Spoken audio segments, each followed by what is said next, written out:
YouTuber Ranveer Allahabadia aka Beer Biceps has approached the Supreme Court seeking relief against multiple FIRs filed against him in various states.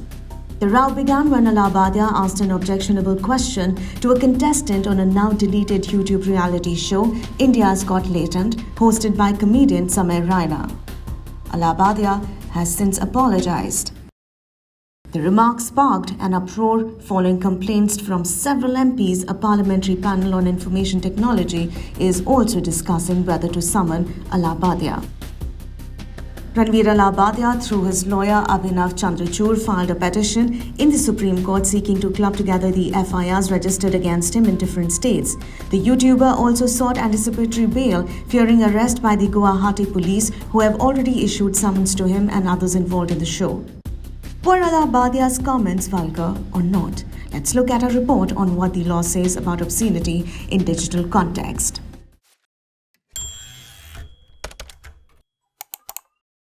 Ranveer appeared as a guest on Samir's YouTube show, India's Got Latent. During the show, he made a comment that has now sparked controversy. Following this, a complaint was filed against both Allahabadia and Raina. The Mumbai police have yet to register an FIR, but Assam police acted swiftly, filing a complaint on February 10th. The charges, alleged obscene acts under Section 294 of the Bharatiya Nyaya Sanhit 2023.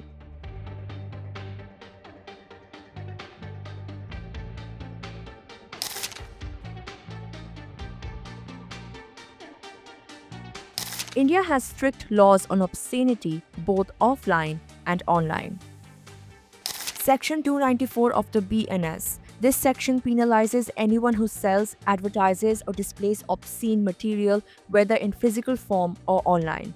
The law defines obscene content as anything lascivious or appealing to prurient interest, meaning content that is overtly sexual or corrupts public morals. Punishment up to 2 years in jail and a fine of 5,000 rupees for first-time offenders. Section 67 of the IT Act 2000. This law applies specifically to digital content. The definition of obscenity is similar to Section 294, but the penalties are harsher, up to 3 years in jail and a fine of 5 lakh rupees for first-time offenders. The Indian judiciary has debated the meaning of obscenity for decades.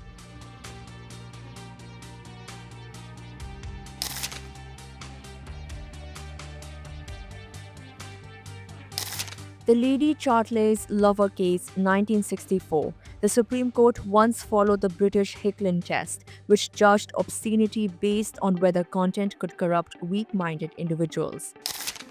A shift to community standards in 2014. In 2014, the court moved away from this outdated test.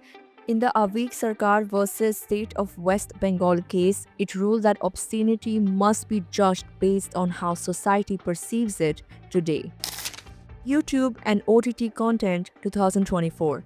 In a major ruling last year, the Supreme Court dismissed obscenity charges against the creators of the YouTube series College Romance. The reason? The court ruled that profanity alone does not amount to obscenity. For content to be obscene, it must explicitly provoke sexual arousal.